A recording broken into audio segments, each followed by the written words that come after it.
Hi, I'm Laura Flanders, and we're backstage at the Nokia Theater in Manhattan's Times Square with Tom Morello, the guitarist from Rage Against the Machine, Audioslave, and most recently, the acoustic, The Night Watchman. Tell us a little bit about this tour. Axis of Justice, what is it? What are you doing? Yeah, this is called the Justice Tour 2008. It was basically, especially in this election year where the candidates are all talking about change, which of course is very necessary, we decided that we're not going to wait for a new president of the White House to effect change. So the idea of this tour was to just pick 7 cities, to go through my BlackBerry, ask some of my artist friends, from the unknown to the rock and rap stars who are friends and acquaintances, to play shows in each of the cities on this tour where 100% of the proceeds benefit a local charity or activist organization, a social justice organization, and the artists not only perform the show, but on the other day in the city, we participate in the work of that organization. The end result hopefully being a great show for the people in attendance who may learn about an important issue in their own community. 100% of the proceeds go towards the organization, and the artists get something out of it as well as they get to participate in the organization. Sounds like you've got some pretty clear ideas of how change happens in America. It's not just with a change of personnel in the White House? Heavens no, that's not, hasn't, I mean, we've had plenty of Democrats who are war criminals in the White House before. So, I mean, it's not just a firm belief, but I think history bears out that that the most important progressive, radical, or even revolutionary changes that have happened in the United States have come from below, not from above. And it's people whose names you don't always read about in textbooks that got women the right to vote, the desegregated lunch counters, that got us an 8-hour workday, or for that matter, you know, around the globe, brought down the Berlin Wall or ended apartheid. So, the message I think in this election year is the message it should be in every year, not just an election year, is that change begins in your home, in your work, in your school, and in your community. And it doesn't end on November election day? Heavens no. Because there is this feeling, I think, during election year, people get very excited, the majority matters, people in the states matter, and then suddenly come November, that's it, it's all about the president and his or her administration. Yeah, and then, I mean, I guess that's the idea, that you just sort of cross your fingers. Well, as we saw in the last congressional election where the Democrats were overwhelmingly elected to stop the war in Iraq, and in a very cowardly way, failed to do that. But you just can't wait around for your elected officials to do good for you. So what we're trying to do in this tour is, in each city, there's a different social justice organization that not only we're getting funds for, but also bringing more attention to people who are creating change on the ground every single day. Now, we're starting a new TV show on Free Speech TV and public access and the web all across the country, of course. And one of the things we want to do is talk differently about the mix of the relationship between politics and culture. You've talked a lot about how this tour will educate some of your music fans about the political issues in their community. What about the education that needs to happen of the politicos about the role of culture?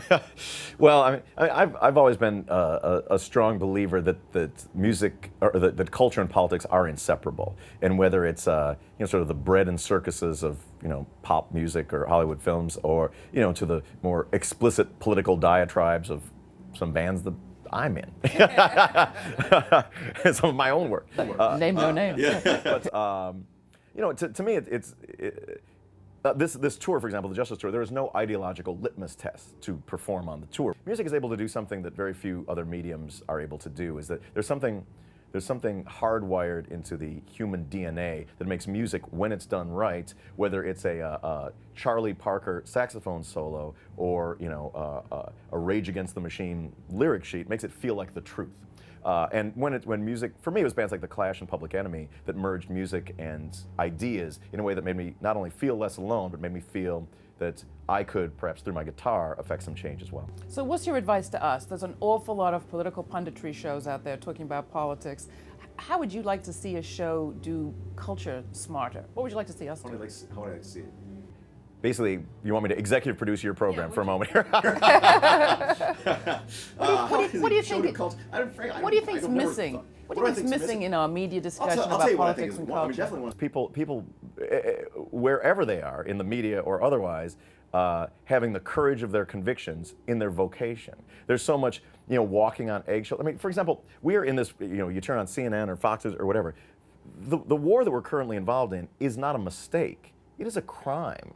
And no one, I mean, it is literally a crime. Whether the United States is a signatory to the Geneva Conventions, and first strike aggression against a sovereign nation without explicit consent of the UN Security Council is a war crime. Why can't you say those things on TV? And it's not a matter of like the legality of it. It clearly feels immoral and wrong to a lot of people who are afraid to whether they're because they're corporate sponsored or because it's just outside of the parameters of polite discussion to call a spade. And so, whether you're a carpenter or whether you're a broadcaster, I would say, having the courage to be, honest about your convictions and weave them into your work and your daily lives would be the biggest challenge, especially for a news outlet. Somebody said to me the other day, we should stop calling it a war zone and start calling it a crime zone. Yeah, exactly. One big crime zone. Well, one of the things we're doing on this tour is that actually, because the motto of this tour is very, very simple: feed the poor, fight the power, and rock the fuck out. And I believe that poverty is not something that happens. Poverty too is a crime. So we look at ourselves as crime fighters on this tour, as are all the people that pay admission to the shows. What makes for a great protest song or a great song in your view, Tom? Well, I mean, I think a good song should make you want to tap your foot and get with your girl. A great song should cause riots in the suburbs and make people turn over police cars. And I'm really only interested in writing great songs. You talked about change coming from the bottom up, not the top down. Where do you see that today? Do you see that as you're traveling? Absolutely. I mean, we certainly see it every day on this tour with the organizations that we're working with, whether it's Road Recovery in New York City, whether it's PATH, People Assisting the Homeless in Los Angeles, whether it's the SEIU union, which represents the people on the lowest rungs of the economic ladder in Chicago, or Iraq Veterans Against the War in Washington, D.C. There are innumerable organizations and people fighting for progressive and radical change in this country. They don't get the airtime that the pundits do. I was talking with Thomas Young, who's the subject of the great documentary Body of War, and like how the voice of Iraq Veterans Against the War, there's no outlets for that at all. I mean, the one thing that George W. Bush and I have in common is neither one of us has served under fire. And yet, you're asking my opinion, people ask that jackass's opinion all the time. But people like Thomas Young, who have actually, served for the country and have a very clear view of what the United States is doing over there, and the crimes that are being committed in our name, and the meat grinder that our brave young men and women are being put through. Those voices aren't heard. You talked about Iraq Veterans Against the War having a hard time getting their voices out. Free Speech TV, and we were one of the few outlets that really did cover that. Beginning dawn to dusk, 3 days of coverage of the Winter Soldier hearings. Yeah. You're practically alone in that. Independent media are here. They're doing some interesting things. What would you say to people who don't get it yet about the importance of independent media? Why do media that are not owned by corporations matter? I think that independent media is crucially important, and but also faces very steep challenges because in the same way that we have a two-party system that is basically, two right wings of one corporate party. One of them perhaps more honest about their barbarism. It's the same in the media, where unless you're able to conjure up the advertising dollars, the opinions on your network just don't reach the people. I mean, that's why through accessofjustice.org, the organization that I've run with Serge Tankin from System of a Down for about 8 years now, we've greatly pushed independent media and encouraged the sizable audiences of our bands and the people that our music affects to look beyond. We run an alternative news service at accessofjustice.org to highlight stories that just aren't kosher for the nightly news. And I know that there's there's cute cat stuck in tree, or which celebutante is without underpants this week. It's all very titillating. And I'm no saint. I'll tune into TMZ every once in a while myself. But I think those are not the things that really affect people's lives. And independent media is a great resource for covering things that I think actually do matter to people.